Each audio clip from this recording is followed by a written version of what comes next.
Picture this, you're a prince with everything, wealth, power, comfort. Then one day you realize none of it can protect you from sickness, old age, or death. That was Siddhartha Gautama, the man who became the Buddha. He left his palace, his wife, and even his newborn son to search for a way out of human suffering. And under a tree in India, he claimed to find it. His story is part history, part myth, miraculous signs, cosmic visions, and a final awakening that reshaped billions of lives. Today, we'll separate fact from tradition and ask who really was the Buddha.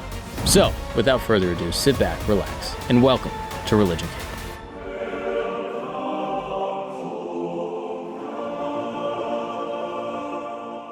What's up, people, and welcome back to Religion Camp. My name is Mark Gagnon, and thank you for joining me in my tent, where every single week we explore the most interesting, fascinating, controversial stories from every religion from around the world, ever and always. As always, I'm joined by my dear friend Christos. How are you, my friend? Doing great. All right, Christos, it's too much yapping. We're getting tons of comments, and people are unsubscribing in droves, all right? We don't have time. You're trying to stop these people from learning about the Buddha. If you've never heard of the Buddha, strap in. We're going to go through everything. Probably one of history's most fascinating and arguably misunderstood figures in religious history. Now, you've probably seen those smiling, chubby, fat Buddhas, right? You've seen them. There's the fat Buddha, there's the skinny Buddha. They're all the Buddha, okay? Well, actually, they're two different people. So we'll explain that later. But today, we're not talking about the fat one. We're talking about the actual Buddha. We're going to explore the real story of Siddhartha, the prince who gave up everything to basically find the solution to human suffering. So, who was the Buddha? I'm sure you probably, like I said, seen these fat, chubby guys. And not to fat shame, but, this guy is he's gifted, he's blessed, as they say in the South. He's not fat. He's big boned. Regardless, this cheerful Buddha matches how a lot of people think about Buddhism, right? This is a religion that's focused on calmness and joy and just stuff in your face with McDonald's. However, it turns out that the well-known grinning fat Buddha isn't the real Buddha at all. That's not the Buddha that we're talking about, not Siddhartha, right? This happy character represents a Chinese religious man from around 1,000 years ago who some Chinese followers of Buddhism believed was potentially a form of a Buddha who will come in the future. But the person that you see isn't typically the Buddha that we discussed. The Buddha we are focusing on today is called Siddhartha, a spiritual guide who existed in areas that are now northern India and southern Nepal around 2,500 years ago. And the lessons he shared eventually developed into a religion that we now call Buddhism, which some people, might interpret it not as a religion, but rather a philosophy, just a way of life, a way to frame your existence, whereas religion typically is encumbered with, dogma and rules, which many Buddhists that I've spoken to don't necessarily see their worldview as, being strict and rigid. You probably come across the familiar tale of Siddhartha, especially as shown in films like The Little Buddha with Keanu Reeves, shout out to him. The tale describes a rich young prince who lived a protected life until he basically went out of his palace and saw disease and death and all this terrible stuff. And this discovery of how reality actually is upset him so much that he abandoned his comfortable royal existence to do the very simple task of finding a solution to all human pain and misery. Pretty easy, right? And fortunately for us, after years of searching, he actually achieved a spiritual understanding that earned him the title of Buddha. He then dedicated the remainder of his life to helping others find an end to their suffering, or at least learn to cope with it better. What's up, people? Let's take a break really quick because I want to talk to the fellas. Let me ask you something. Are you stuck? Do you feel like you're struggling with work or relationships or maybe your marriage, or just feeling like you're not like the dude you want to be? You ever just, thinking to yourself like, man, I should be farther along right now. I just get caught in these cycles where I just kind of lose self-control. Well, here's the thing that nobody likes to admit. It is possible that porn might be part of the problem. Now, yes, I know, I said the P word. Now, look, I don't want to be overly moralistic here, okay? But if you're someone that struggles with pornography and, research has shown that regular porn users actually leaves men feeling more anxious and less connected and ironically less satisfied. And then it creates a cycle that then you got to be a little secretive about. And you tell yourself like, oh, I'll quit. And then you come back to the same cycle and now you're in a trap. Well, that's where Relay comes in. Relay is a therapist-backed app with actual clinicians designed to help men quit pornography and actually feel better and get control of their lives. And the difference with relay is that you're not doing it alone. With relay, you basically join a small group of guys that are kind of on the same road. They're sharing accountability and encouragement and actual tools to help when triggers hit and you're feeling, anxious or alone. Relay helps you feel a little more connected. And you can stay totally anonymous, but for the first time, you're not going to be in this battle alone. I mean, think of it like a gym membership, but with your brain and for your habits and for the future of your relationship maybe, right? Thousands of men and their families are already seeing some change because the men in their lives are a little bit less stuck. So if you're feeling stuck, check out Relay. Don't wait another month to be the man that you want to be today, and you can break the cycle with Relay. So go ahead and use the code GAGNON, GAGNON, for a 7-day free trial if you feel like this thing has just got a grip on you that you're not able to let go. That is join Relay, JOIN, Relay, RELAY.app, app/camp, and use the code GAGNON for a 7-day free trial. Don't put it off. Be the man you're supposed to be today. Now let's get back to the show. But before we go further, let me pose what may sound like an unusual question. Exactly when did the Buddha's existence begin? Right, we could answer that it started 2,500 years ago, like I just said, when he was born into a physical body that would later become enlightened, at least according to Buddhist beliefs. Yet, Buddhists hold unique views about how reality operates, making the answer a lot more complicated than just being like, oh, it was on his birthday. So throughout this conversation, we will examine how Buddhists generally understand the Buddha and Buddhas in general, right? His identity, his origins, and his actions, along with what researchers and historians think, and kind of how these two things come together. So if we want to grasp who the Buddha really is, we should begin examining the name itself. The word Buddha comes from an ancient language called Sanskrit. Many people still today will read Sanskrit, and it's spoken in some parts of the world as well, specifically the root word Bud, which means to wake up. This means that the Buddha actually translates to the awakened one, making it a pretty special title rather than someone's actual name that their parents give them. But this raises an important question. What are they waking up from? So to answer this, we need to explore how Buddhists picture the universe, which they show through a detailed diagram called the Bhavachakra, or the Wheel of Life. And while the version we see today might be newer, these circular images have existed in Buddhist culture for centuries, and they hold a ton of meaning. The most important thing to know about this Wheel of Life is that it operates exactly like a spinning wheel. It keeps on turning forever and ever and ever and ever without stopping. And this happens because ancient Buddhas, along with many other people from South Asia, believe strongly in this concept of rebirth or reincarnation. This means that when someone dies, their story doesn't end. Instead, they get born again somewhere else in basically an endless cycle. They might come back as divine beings in heaven, or perhaps as creatures suffering in hell, or even as animals roaming the earth. And this process continues forever without any real exceptions. Even the powerful gods eventually die and then get reborn. And what makes this belief system unique is that Buddhists never thought some all-powerful creator God designed this cycle. In the way in many monotheistic religions, we believe that there is just one conscious God that put everything into existence. They believe it simply exists as a natural part of reality.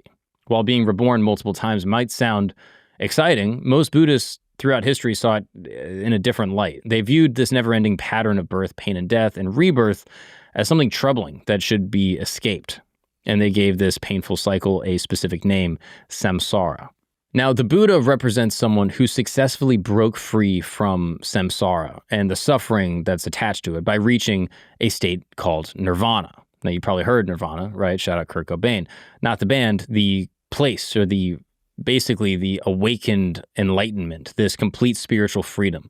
And once the Buddha achieved Nirvana, he no longer had to experience the endless cycles of dying and being reborn. Additionally, the Buddha became a teacher who showed others how they could also escape from this cycle. So this brings us back to understanding why he's called the awakened one.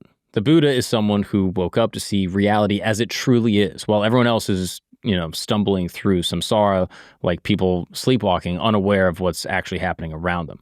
Now, the Buddha's awakening was unique for its focus on diagnosing and treating suffering. While many ascetic teachers sought power or immortality or purity, the Buddha taught 4 noble truths, as are described in Buddhist philosophy. That suffering exists, it has causes, it can be ended, and that the Eightfold Path is the practical method to achieving liberation, to actually escaping samsara and getting to nirvana.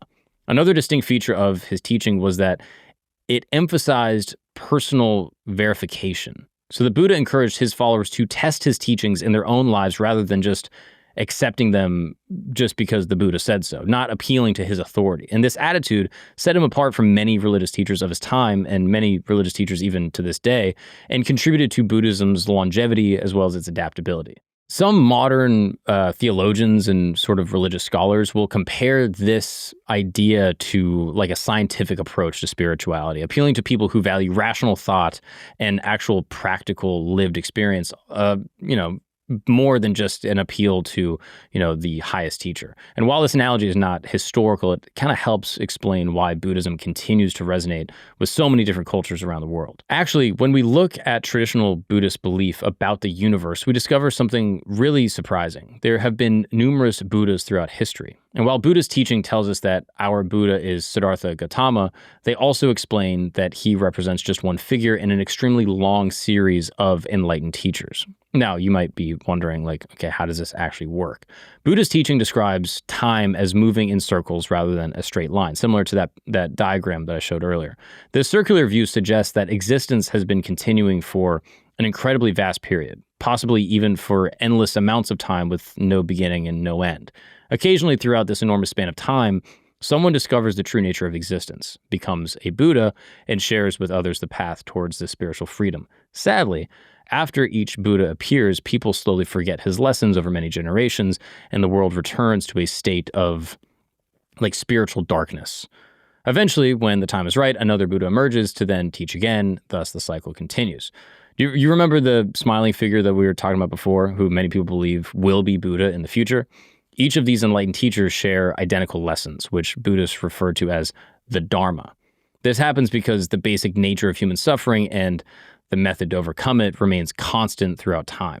Therefore, our Buddha never claimed he was presenting brand new ideas. Instead, he said he had simply rediscovered the same eternal truths that countless teachers before him and after him will also share. When we want to truly comprehend the Buddha's life story, according to the Buddhist tradition, we have to recognize that he represents one teacher among many in this endless chain of Buddhas, with each one sharing the same timeless wisdom. Since there have been many enlightened teachers throughout history, it raises another question. What process allows someone to actually become the Buddha? Could you be the Buddha? Listen to this right now. How exactly did our Buddha, Siddhartha, actually achieve this remarkable status? And Buddha's teaching explains that reaching Buddhahood requires an extremely lengthy journey of spiritual development and self-improvement that likely could span countless lifetimes, literally billions of lifetimes. And it all starts with making a sacred promise. Certain Buddhist traditions share this story. In ancient times, there lived an earlier Buddha called Dipankara. This wise teacher drew massive crowds of people that were eager to listen to him and learn his wisdom. And among those who attended his lesson was a man named Sumedha. One day, while Dipankara was traveling, Sumedha spotted a large, muddy puddle basically blocking Buddha's path. And wanting to prevent this revered teacher from ruining his clothes and getting his feet all dirty, Sumedha immediately threw himself down on the ground and used his own hair to cover the muddy water, creating a clean pathway for Dipankara to cross. When Dipankara witnessed this selfless act, he made a prophecy. He looked directly at Sumedha and declared, "One day, you will be born as Siddhartha and you will attain awakening and become a Buddha." Upon hearing these words, Sumedha made a commitment that he would indeed become a Buddha someday. And this sacred promise launched him on this spiritual adventure, basically, that would require him to slowly develop positive qualities and earn good karma through billions and billions of different lives before he could actually reach enlightenment. Buddhist culture preserves the memory of these countless previous existences through a special type of religious literature called the Jataka, or birth stories. These tales basically describe the Buddha's earlier incarnations before he reached his ultimate spiritual goal. And throughout this enormous period of preparation before actually achieving full awakening, and therefore not yet being a Buddha, he is called by the Sanskrit term Bodhisattva. And I just want to apologize for my pronunciation. I don't speak Hindi or read Sanskrit, so I'm doing my best, okay? And basically this term just means someone whose entire existence, or sattva, is focused on reaching the enlightenment, the Bodhi. One famous tale describes a bodhisattva as a monkey ruler who transforms his own body into a living bridge, allowing his monkey followers to escape from soldiers attacking them. Another story tells of like a royal prince who encounters a starving tiger on the verge of death, leaving behind 5 helpless baby cubs who would also perish. The compassionate prince gives up his own life to nourish the tiger, and she can survive to take care of her young ones. Each one of these narratives shows the bodhisattva developing these essential qualities and the abilities that he would eventually need to reach complete enlightenment, to reach nirvana.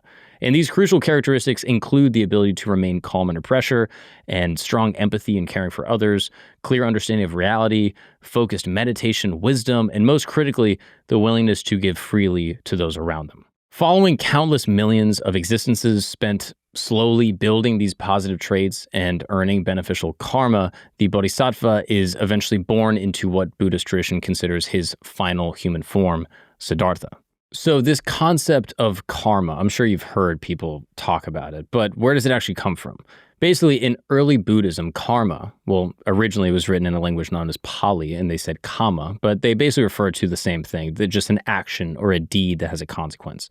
And these intentional actions performed through the body, mind, or speech have lasting effects that basically shape, present and future experiences. And the Buddha emphasized that it is intention that actually creates karma, not merely the outward ritual or behavior. So karma operates as a natural law of cause and effect. Wholesome actions motivated by generosity or compassion or wisdom lead to favorable conditions and happiness, while unwholesome actions rooted in greed or hatred and ignorance basically lead to more suffering. And this influence extends beyond a single lifetime, carrying over through the process of rebirth.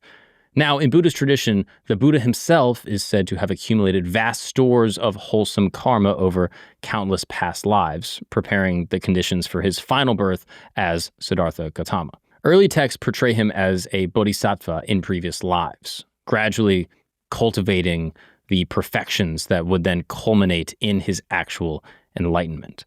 Now, the Jataka, what I mentioned before, basically are collections of hundreds of stories that depict the Buddha's past lives as bodhisattva. Preserved in the Pali Canon, this original sort of, Indo-Aryan language that we discussed earlier, and many other, Buddhist traditions later on, they basically come together to illustrate how the future Buddha cultivated virtues such as, generosity and compassion across all of these rebirths. They appear in ancient Indian art all over the subcontinent and continue to be retold in Sri Lanka and Myanmar and Tibet, China and Japan.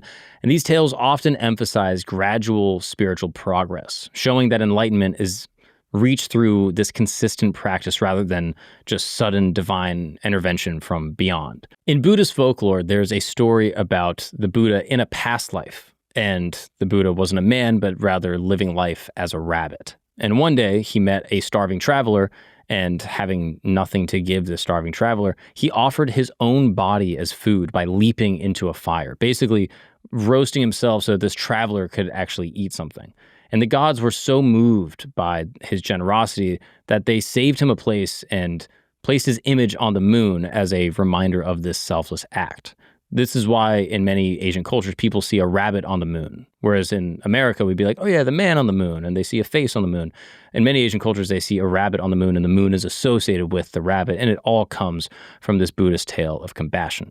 In the earliest Buddhist text, the term bodhisattva referred specifically to Siddhartha Gautama in his past lives before becoming the Buddha that we know today.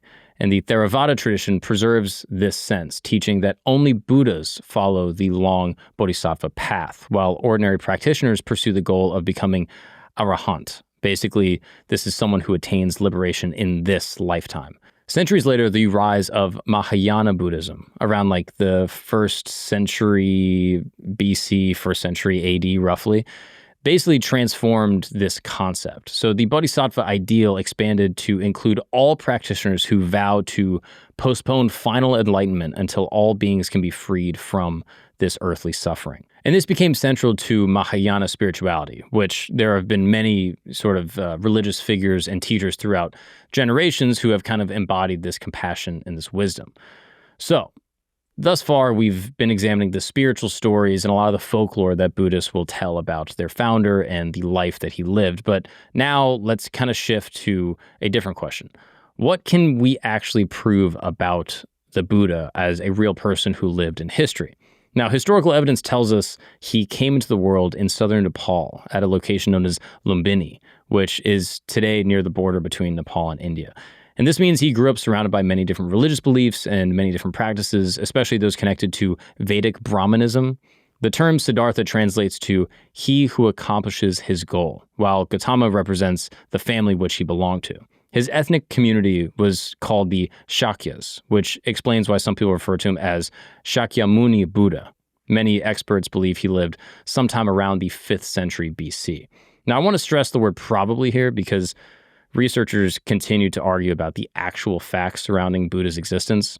The challenge here really lies in the fact that there are very few written records that just survive from that time period in general.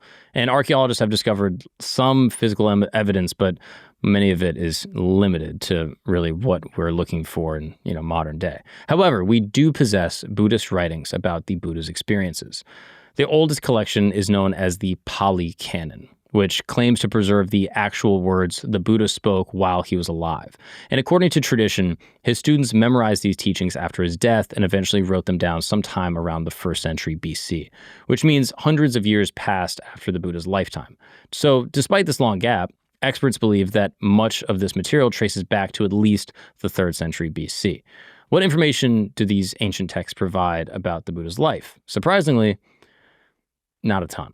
Remarkably, these early writings contain only the most general mentions of his background and never really present a complete account of his childhood or his youth, which for most ancient texts, they don't really describe childhood. Childhood is kind of like a modern concept that kind of came about with capitalism, but that's a topic for a different episode.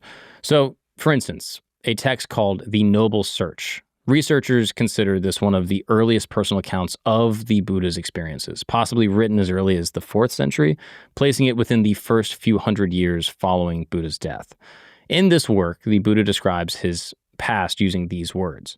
Later, while still young, a black-haired young man endowed with the blessings of youth, in the prime of life, though my mother and father wished otherwise and wept with tearful faces, I shaved off hair and beard, put on the yellow robe, and went forth from the home life into homelessness. Essentially, this passage tells us that during his youth, the Buddha abandoned his regular family life to become a religious wanderer who wore simple robes and survived just by asking for food from, random people, rather than living the conventional lifestyle. I mean, notice even in the text how straightforward and basic this account is. Yet future generations of Buddhists transform these simple early records into much more detailed and dramatic versions of the Buddha's life story that develop into more complex character.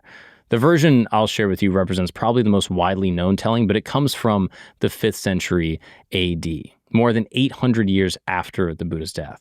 This represents just one example among many that describe the Buddha's life with extensive detail. Now, in full disclosure of trying to be as accurate as possible, we should recognize that these later versions appeared quite late and include many elements that the actual historical Buddha maybe never taught. But nonetheless, these narratives hold great significance because they represent the stories that later Buddhist communities would use to actually make sense of their founder and his teachings. Now, in trying to study the Buddha from a historical perspective, there are going to be some challenges, right? There's no photos or video recording or newspapers. In the Buddha's time, writing was not commonly used for religious teaching. Instead, knowledge was preserved through oral transmission.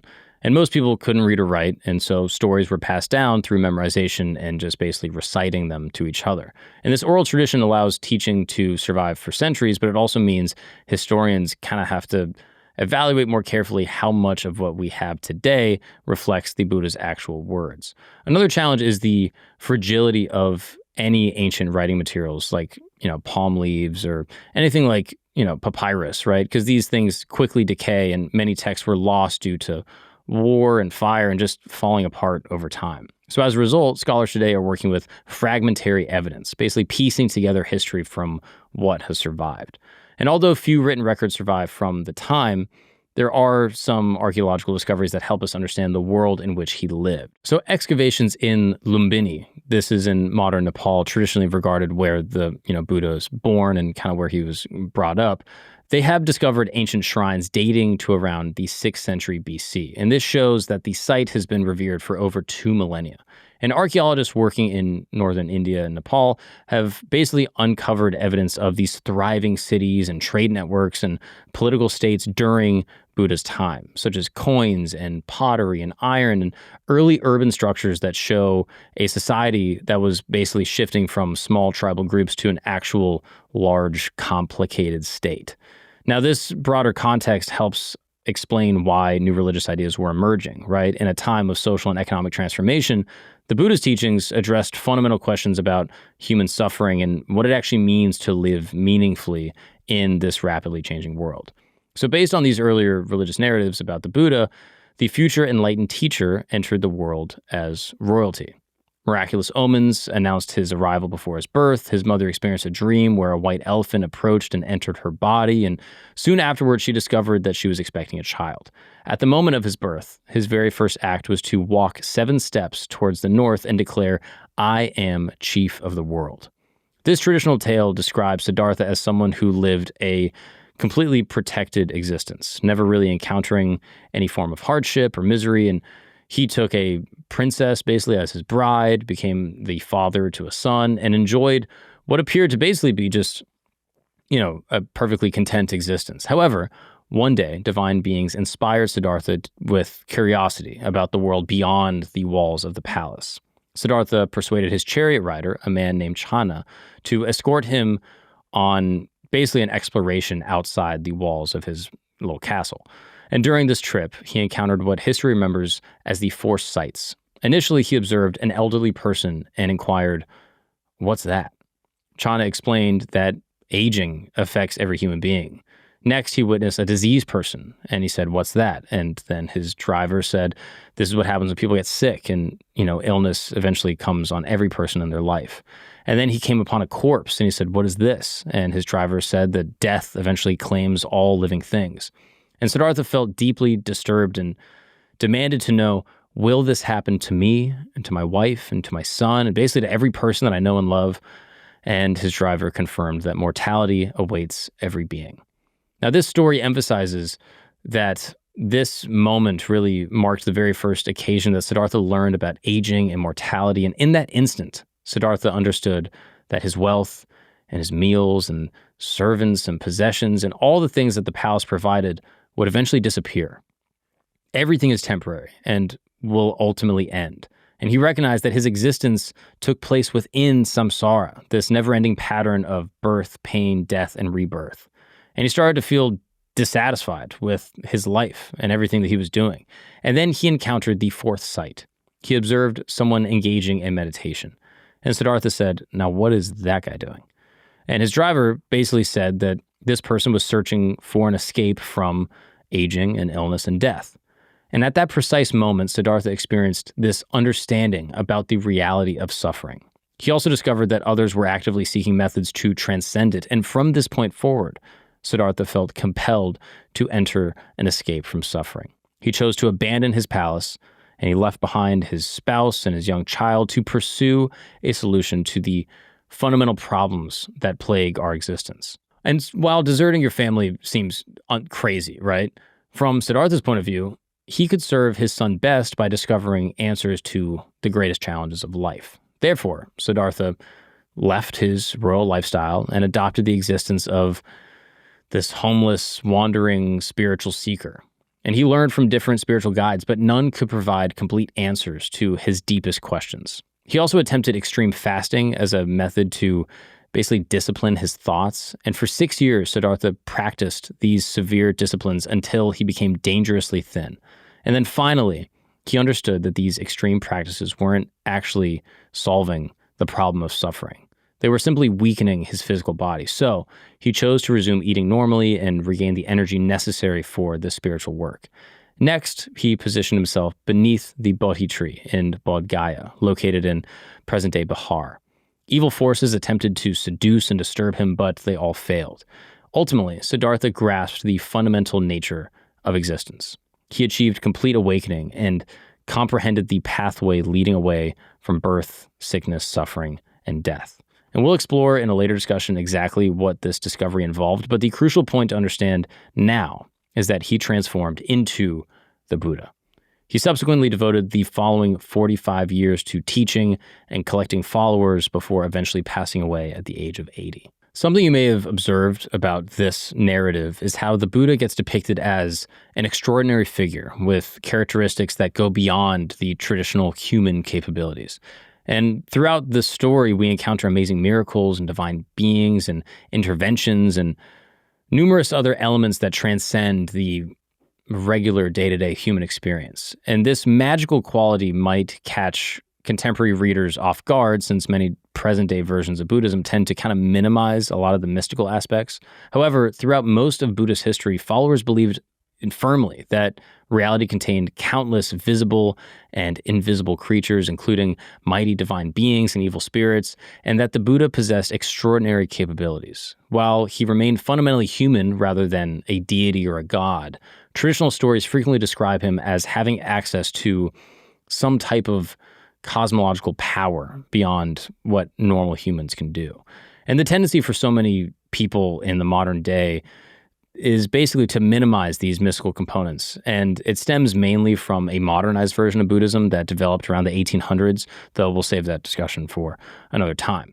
So to understand the supernatural elements in the Buddhist story, you have to kind of appreciate how ancient cultures viewed the relationship between the physical world and the spiritual world. So in the Buddhist time, miraculous events weren't seen as like a violation of physics or like the natural world, but rather as manifestations of deeper spiritual truths that most people couldn't perceive. So Buddhist literature describes the Buddha as possessing all these different abilities, including the power to read minds and see past and future lives and travel instantly across distances and appear in multiple places simultaneously. And these abilities, known as siddhis in Sanskrit, weren't considered magic tricks or divine intervention, but rather natural consequences of achieving this complete, pure mental state and this sort of, esoteric understanding.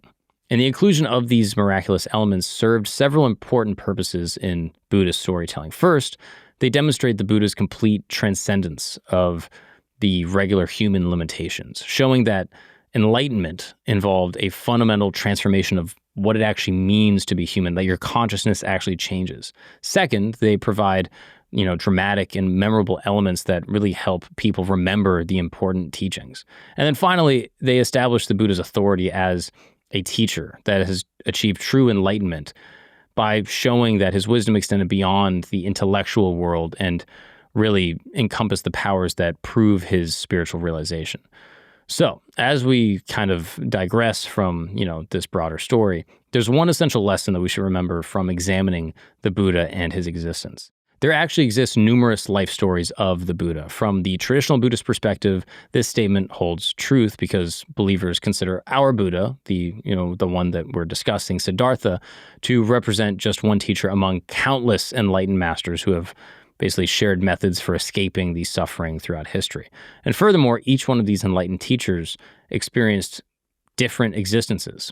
And this occurs because Buddhist teaching insists that achieving this level of the Buddha requires countless billions of lifetimes spent slowly developing the positive qualities such as kindness and empathy and, love towards others, in order to basically achieve this status.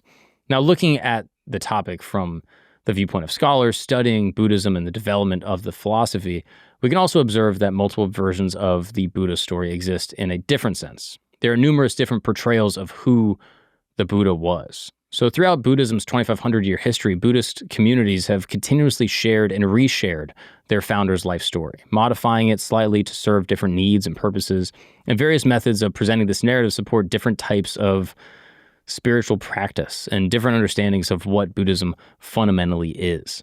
The ongoing creation of new Buddha life stories continues in our current day as people of, modernity basically retell the founder's experience to discover fresh approaches for addressing the pain and difficulties that everyone encounters in life as we know it now.